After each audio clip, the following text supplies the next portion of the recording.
جو اللہ کے دیے ہوئے رزق کو کافی سمجھے وہ کبھی کسی کا محتاج نہیں ہوتا۔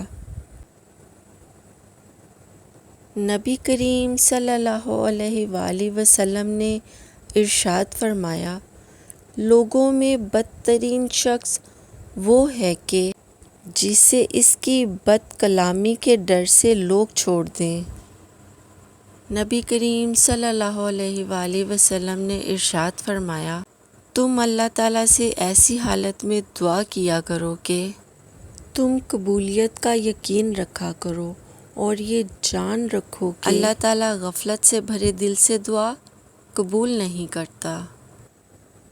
رسول صلی اللہ علیہ وآلہ وسلم نے فرمایا، جب سونے کے لیے بستر پر جاؤ تو آیت الکرسی پڑھ لیا کرو، اس کی وجہ سے اللہ تم پر ایک نگہبان فرشتہ مقرر کر دے گا اور شیطان صبح تک تمہارے قریب نہ آ سکے گا۔